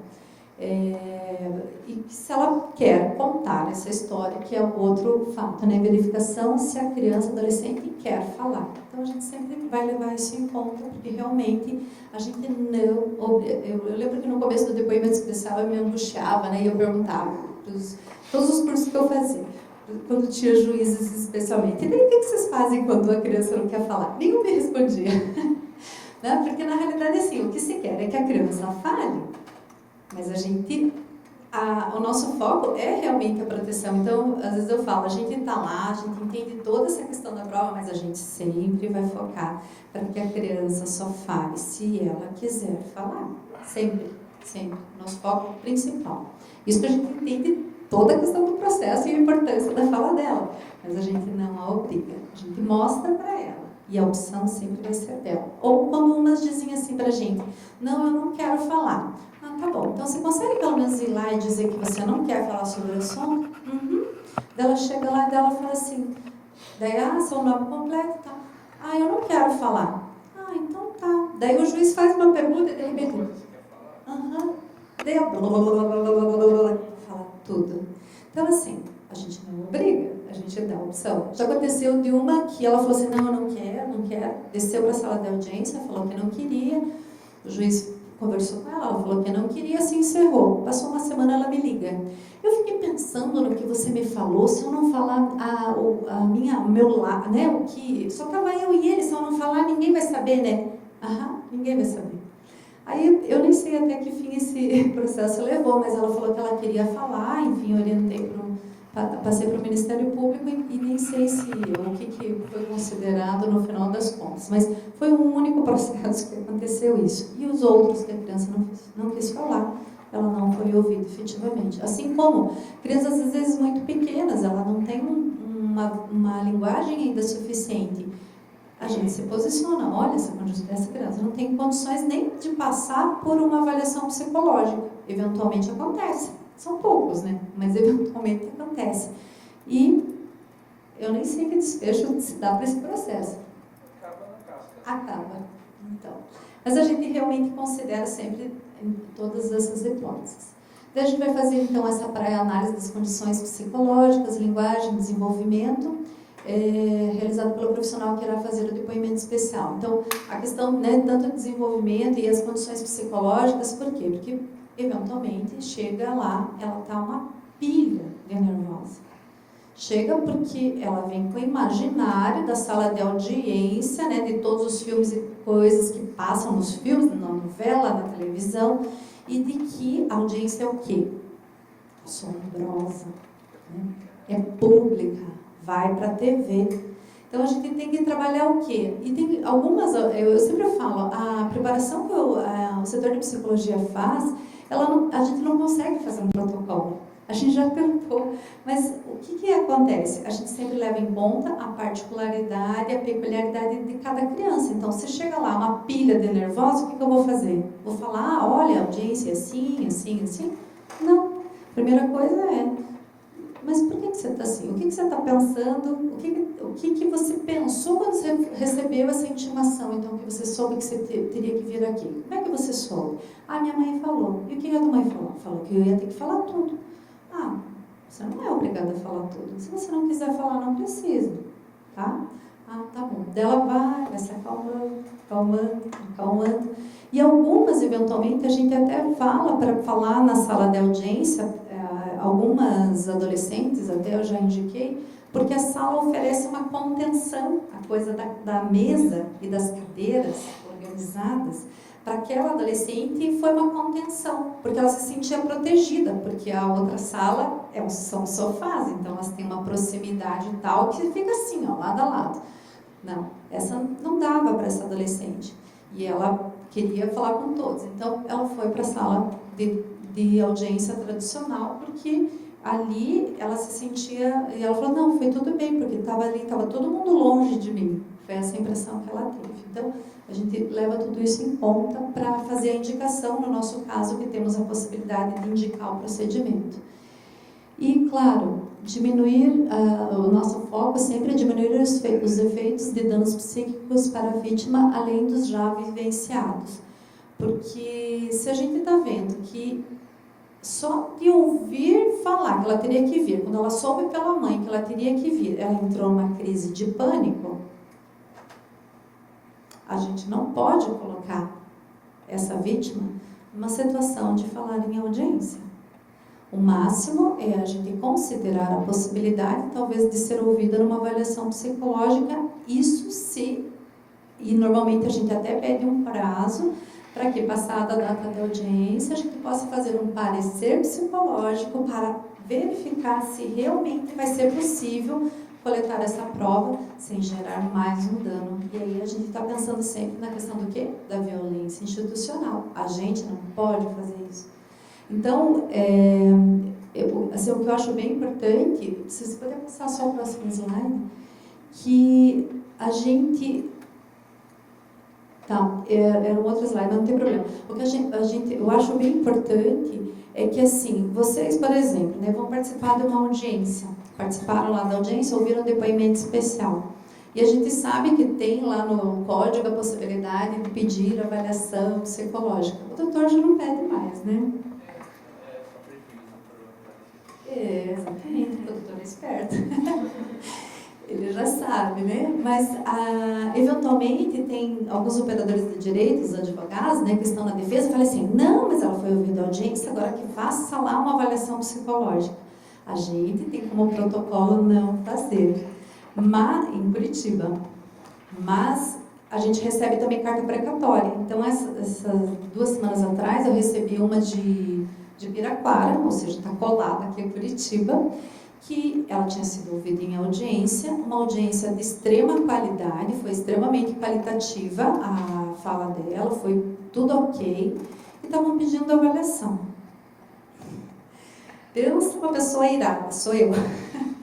Tipo assim, como assim? Eu liguei, na verdade, para o Ministério Público para tentar entender por que estavam solicitando. Assim, é uma coisa muito sem fundamento, porque na realidade trocou o defensor no decorrer do processo, e aí ele falou, não, mas eu não estava lá no momento da audiência, quero que faça, e sei lá, sabe aquela coisa que a gente passa despercebida pelo juiz?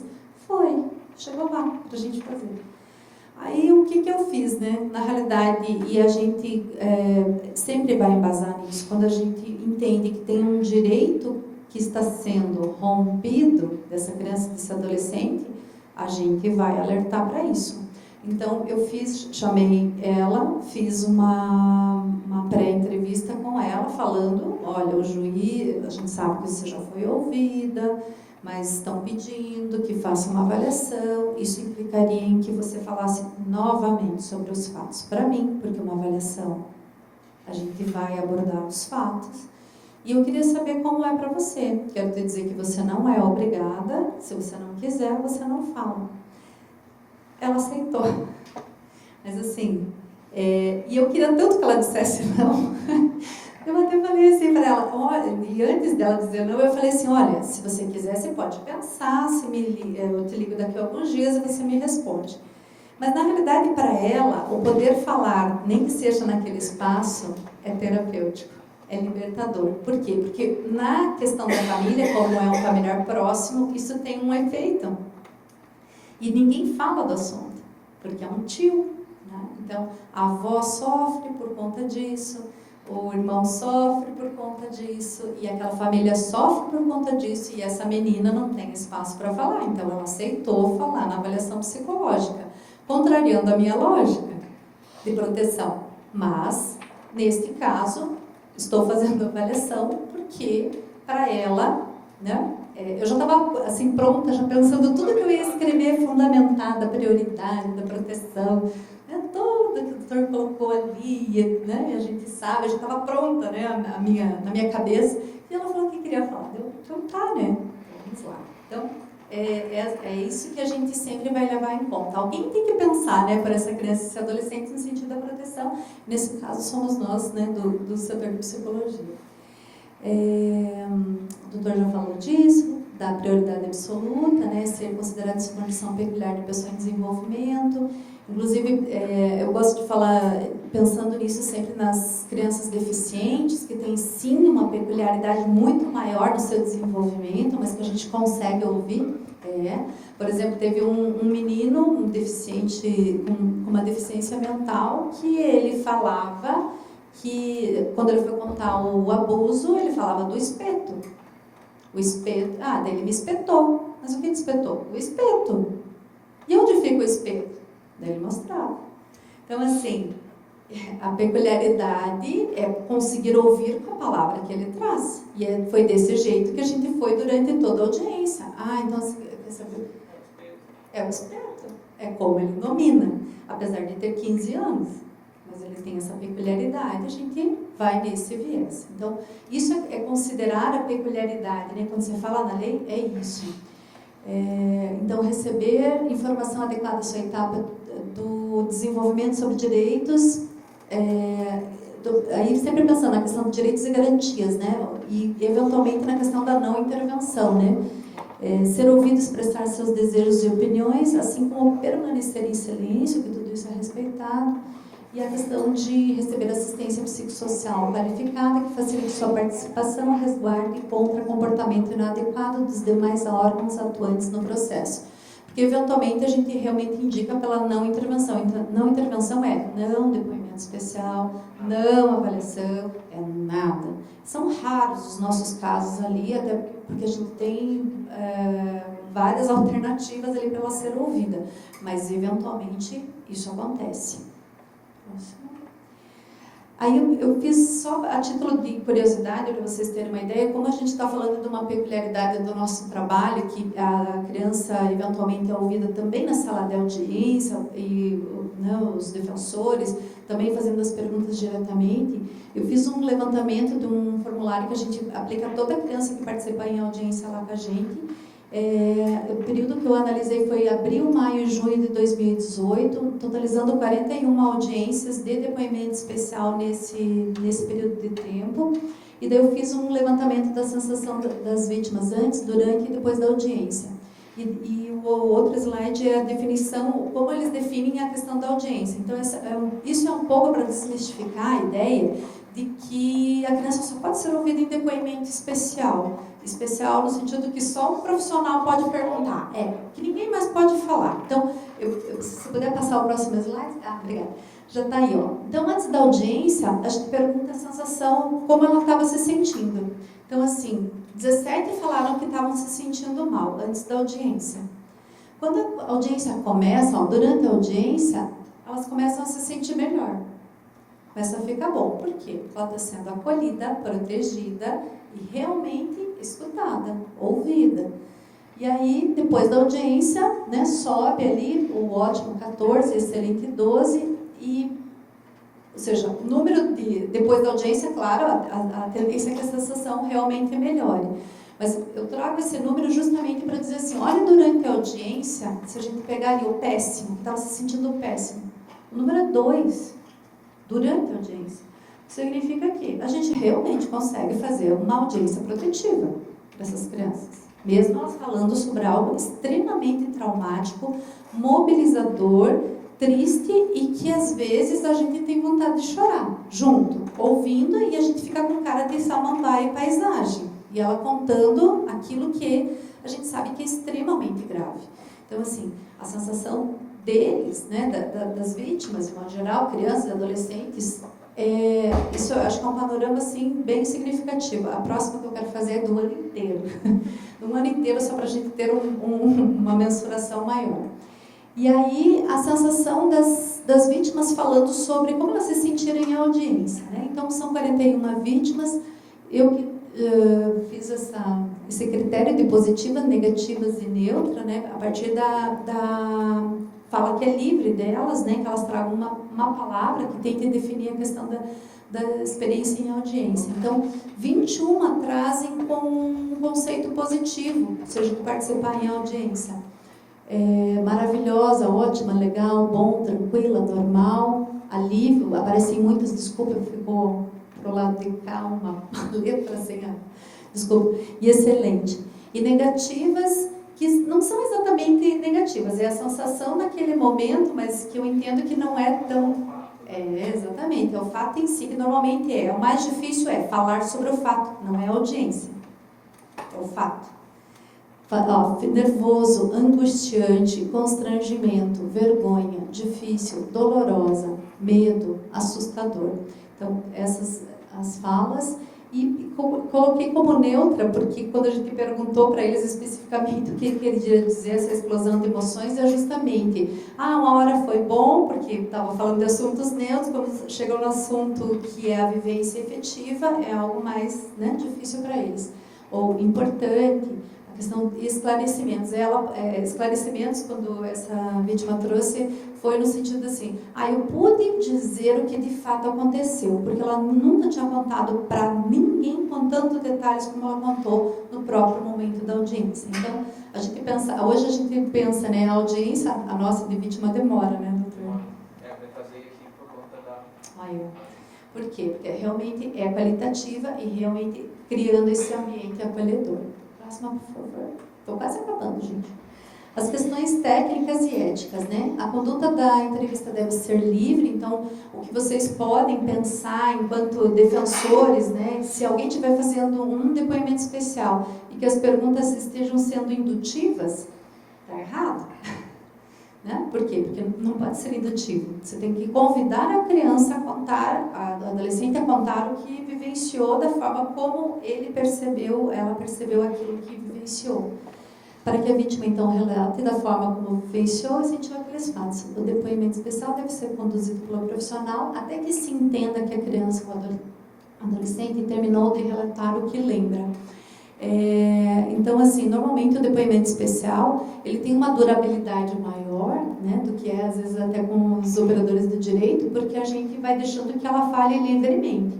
Né? Então, eu lembro de um depoimento especial que eu fui fazer de uma menina que tinha 6, 7 anos, e daí tinha um fato relatado só. Era antecipação de prova e tinha só um fato relatado que teria acontecido uma tal situação. E aí, quando eu comecei, mas tem mais alguma coisa? Já entendi, você me contou isso. Tem mais alguma coisa que aconteceu? Ela só fazia assim. Você pode me contar? Daí ela contava. Tal, foi em tal lugar, aconteceu isso, aquilo. Tá, ela tinha terminado de contar o segundo fato. Daí eu abri de novo. Tem mais alguma coisa que aconteceu que eu não te perguntei? Que tem acontecido lá? E nisso foram 5 ou 6 fatos. Então, de um fato, por ser a entrevista de forma livre e aberta, ela trouxe os outros fatos que nem a mãe sabia. Então, porque ela só contou um para a mãe, que gerou a denúncia. O resto ela não tinha falado ainda. Né? Então, ninguém sabia na realidade. A questão da atenção humanizada, que é isso que acontece inclusive com os operadores do direito hoje, quando a audiência acontece junto, né, o juiz começa assim: e aí, beleza? Tudo suci? Tá tranquilo? Vamos conversar um pouco? Vamos bater um papo? E daí ele começa falando do quebra-cabeça, que uma vez eu tive essa ideia, que quando eu preparava as crianças, eu sempre falava: olha, é que hoje o juiz precisa montar um quebra-cabeça. Eu sempre pergunto: o que você acha que é um quebra-cabeça grande? A criança, dependendo da idade, vai falar assim: 100 peças, 60, 500, 1000. Então, você é uma parte só do quebra-cabeça, mas ele precisa montar esse quebra-cabeça hoje. Você está disposto a ajudar? E daí o juiz, um dia, conversando com ele pegou essa fala e ele fala todas. Para explicar a pergunta que ela não entende, né? Você pode não entender, mas faz parte do quebra-cabeça. Isso. Então, isso fez com que se desse uma atenção diferenciada para o que vai fazer sentido para a criança. Eu já tive uma outra ideia, mas não é para todas as crianças que a gente consegue encaixar. Né? Para os meninos, por exemplo, falar da questão do videogame, que são etapas, né? Mas não são todas as crianças que a gente tem que jogam e que têm acesso ao videogame, então não caberia para todos. O quebra-cabeça basicamente é universal, então cabe para todas as crianças, né? Todas em algum momento já viram, pelo menos, se não montaram. A questão, né, de sempre fazer intervenções respeitosas e não revitimizantes, ou seja, mesmo quando às vezes vem uma pergunta, né, para a gente que a gente entenda que não está adequada, a gente transformar aquela pergunta em uma pergunta que realmente seja aberta, né? Então, isso também é uma coisa que vocês podem pensar na questão da defesa, se a pergunta acaba sendo uma pergunta indutiva. Se ela não for uma pergunta aberta e se induz a criança a responder uma determinada coisa, isso faz parte dos protocolos de entrevista, né? As entrevistas cognitivas, a gente começa com perguntas abertas e, por último, no final, se a criança não esclareceu de forma livre, a gente pergunta: mas foi assim ou foi assim? Por cima da roupa ou por baixo da roupa? Mas a gente tenta que ela traga de forma mais livre possível. Sempre a ética do cuidado, né? Então, como eu disse, a gente começa no cuidado lá desde a intimação e vai até levar no ponto se precisar. Respeito ao silêncio, né? Pois pensar é um ato cognitivo. Eu lembro, o doutor deve ter lido há uns anos atrás, que a gente fez uma manifestação, né? Sobre a questão do perguntar em audiência. Por que às vezes a gente não fica perguntando para a criança uma coisa atrás da outra? Por quê? Porque pensar é um ato cognitivo. Se eu fizer uma pergunta difícil para vocês, o que vocês vão fazer? Responder imediatamente? Não. Vocês vão ter que pensar. Exatamente. Respira, tenta organizar o pensamento para começar a falar. Da mesma forma, a criança, e às vezes a criança de forma mais lentificada ainda do que nós. Nós temos um pensamento mais rápido, às vezes fazemos associações mais rápido, arriscamos mais rápido e começamos a falar mesmo não sabendo exatamente como vai ser a conclusão do nosso pensamento. Mas a criança não, ela vai tentar te responder, mas para isso ela vai fazer o quê? Silêncio. Tivemos, acho que semana passada, retrasada também, acho que o senhor estava, não estava? Nessa que eu falei, o menino tem uma deficiência também, e aí eu falei assim: olha, só esperem porque ele tem um tempo para responder. E é um tempo para uma criança, um adolescente de 14 anos que não é o normal. Um adolescente de 14 anos responde mais rápido. Esse menino não. Ele tem uma lentificação no pensamento. Eu tenho uma hipótese aqui de um problema que ele tenha, mas enfim, ele tem essa lentificação. Eu identifiquei o que eu tenho que fazer. Dizer para os operadores de direito, só esperem. Porque cada vez que você faz você faz uma pergunta, a criança fica em silêncio, não te responde. Aí você faz outra em seguida. A criança nem terminou de pensar na primeira, você já faz a segunda. Isso vai gerando uma confusão maior para ela. E o que a criança vai fazer? Ficar em silêncio. Então ela não vai responder, ela não vai colaborar. Por quê? Porque a gente não está respeitando esse ritmo e o tempo do pensamento dela. Então, sempre ter isso em mente, né? Que às vezes ela não responder imediatamente, não é porque ela está pensando uma ideia mirabolante de mentira também, né? Porque às vezes a gente pensa, não, mas ela está pensando bem que ela vai mentir. Não, mentir é um processo muito mais complexo, cognitivamente falando. Então, falar a verdade leva um tempo, mas ela tem que ter esse tempo respeitado para organizar a fala, né, o pensamento dela. E a entrevista, normalmente, do depoimento especial, que é uma coisa importante, ela não gera, né, nenhum laudo relatório, porque ela não é uma entrevista psicológica. Normalmente, no Tribunal do Paraná, está consignado que são normalmente os psicólogos que se fazem. Mas, na realidade, por ser uma entrevista cognitiva, ela pode ser aplicada por qualquer profissional. Por isso que a gente entende que o depoimento especial pode ser também feito por todos os operadores de direito, porque não é uma técnica exclusiva psicológica. A gente tem mais conhecimento sobre desenvolvimento, mas a questão de como perguntar é uma questão de capacitação dos profissionais para que realmente consigam entender e lembrar que é uma criança e que a gente é só respeitar o tempo dela e uma pergunta adequada ela responde, ela colabora. Próxima, por favor. Acho que mudou. Aí eu coloquei uma questão que 96% dos casos de violência sexual são sem vestígios. Então, por isso a importância tão fundamental do depoimento da criança, do relato dela. Né, doutor? Não temos, a maioria não temos vestígio, né? Daí a gente fica se perguntando por que continuam fazendo o laudo, né, do IML, sendo que às vezes é uma violência maior. Claro, em alguns casos é importante uma criança que não tenha fala, uma criança que, né, não tenha uma fala completamente regredida que nunca vai falar. Às vezes o exame do IML, né, com uma identificação vai ser o que vai ser importante para esse processo. Mas, na maioria dos casos, como a gente não tem, então a gente faz um depoimento especial, que é um relato baseado na memória para fatos e pessoas. E como o doutor disse, a nossa memória, ela se modifica, por isso o depoimento, fazer uma antecipação de prova, é tão fundamental. E principalmente com crianças menores. Por quê? Porque as memórias autobiográficas, que são as memórias que a gente tem da gente mesmo, normalmente começam a ser registradas a partir dos 4 anos. Quem tem aqui uma memória inferior a 4 anos? Ó, são memórias peculiares. Vocês lembram muita coisa ou pouca coisa? Muito. Ó, lembra uma, eu não lembro nada. E olha que já fiz análise nessa vida, mas enfim, não lembro. Então, assim, são memórias um pouco particulares. Às vezes a gente fala, por exemplo, quando eu tinha tantos anos, mas às vezes não é uma memória nossa, é alguém que nos falou sobre determinada coisa que aconteceu. Então isso é diferente. Quando a gente está falando de memória, de relatar vivências, com crianças muito pequenas, é muito difícil da gente ter um relato, né, que seja mais claro, límpido e diga exatamente onde aconteceu, quantas vezes aconteceu. E às vezes a gente pergunta para uma criança, ela vai juntar vários eventos e vai contar como sendo um evento só. Exatamente. E a gente já teve exemplos dessa situação, né? Uma menina de 5 anos contou como se fosse uma vivência. Daí depois eu tive que dizer, olha gente, ela fez aí uma juntada de provavelmente muitos eventos e contou, porque na cabeça dela, que ela tem 5 anos, aquilo lá é uma coisa que aconteceu. Mas foram provavelmente vários dias, porque a gente sabe que isso é importante para o processo penal, né?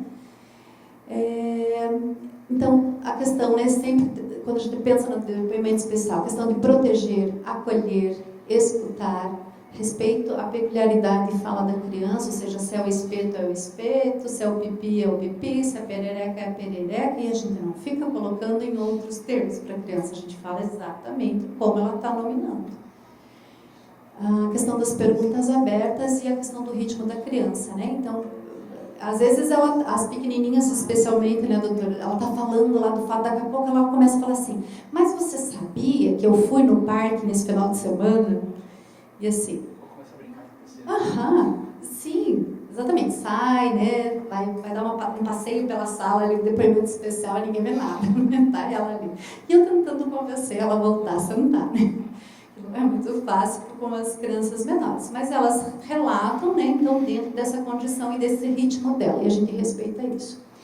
E aí, eu só trouxe para finalizar umas frases que a gente ouve comumente, essas são poucas, perante todas as milhões que a gente escuta rotineiramente, mas que servem para a gente pensar e fazendo o engate com o que o senhor falou da questão né, da questão do ser humano, né, da gente estar refletindo, e quando a gente vai ouvir uma vítima, que a gente realmente tem que ter essa sensibilidade, na verdade, que às vezes... e a gente nunca vai saber como aquilo foi vivenciado por eles, porque a gente tem fatos assim, né, desde o ato, né, acontecendo inúmeras vezes, assim como o passar a mão, às vezes é mais, a gente diz às vezes, para aquela vítima, aquilo acabou com a vida dela. Eu sempre lembro, quando o senhor falou da questão de aumentar a idade, né, para fazer esse acompanhamento, a gente, independente da idade, faz esse acolhimento inicial antes da audiência. Mas, quando eles vão falar, eles voltam àquele momento da vivência. Então, se ela tinha 10 anos, ela está falando enquanto ela tinha 10 anos. A percepção dela naquele momento. Se ela tinha 7, é quando ela tinha 7. Mesmo que ela tenha 22 e seja maior do que eu. Não importa. Dói mais. Então, algumas, o fato de só passar a mão, quero dizer, aquilo lá já foi tão nocivo e teve uma quebra, teve uma que falou, minha vida acabou, era o padrinho que fez. Para ela, a vida dela acabou a partir dele passar a mão, acabou. Porque acabou o conceito da família, as relações familiares, confiança, a questão que a família se centralizou em 3 pessoas e não mais todo o grupo, porque as pessoas achavam que aquilo era uma mentira. Então, o sofrimento é muito grande. E, eventualmente, a gente tem relatos que não são verdadeiros, né?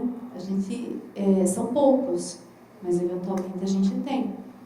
Mas, em algum momento, isso vem à tona, né? A gente tem ali a justificação, que chama? Isso, após o trânsito, exatamente, para revisão, e algumas que vêm eventualmente revêm a sua fala, né, e dizem, não, eu menti por causa disso, daquilo e daquele outro, mas é uma minoria. Então, algumas falam assim para a gente, pior que abuso é minha mãe não acreditar.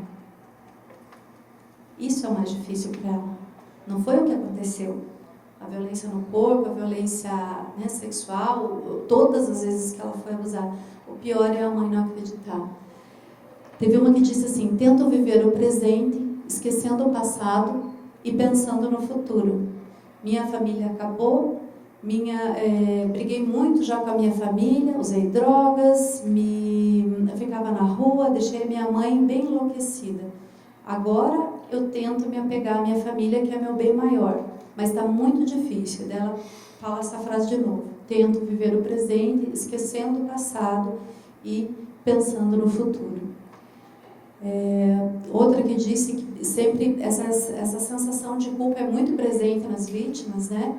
Me sinto culpada porque meus irmãos vão ficar sem pai. E muitas dizem, eu não quero falar, porque isso vai acabar com a vida dos meus irmãos.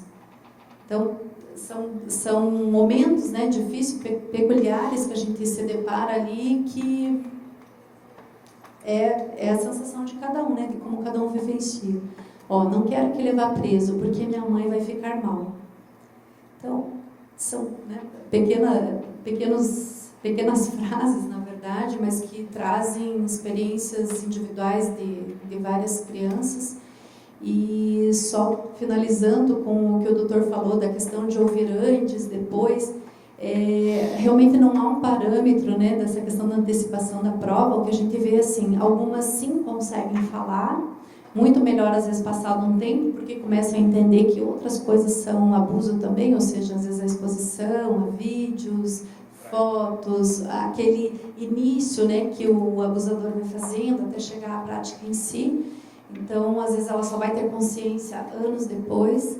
E algumas, né, eu costumo falar, as crianças menores do que 10 anos, as que às vezes contam de forma mais desinibida, no sentido, até porque cognitivamente elas ainda não têm esse pensamento formal, né, que é da área da psicologia, que começa um pouco mais tarde. Então, não tem toda essa consciência da causa, consequência disso, esse envergonhamento, esse constrangimento. E quando elas rompem, né, com o sigilo, elas falam. Daí falam tudo, né, e tudo que a gente às vezes nem quer ouvir, né, na realidade.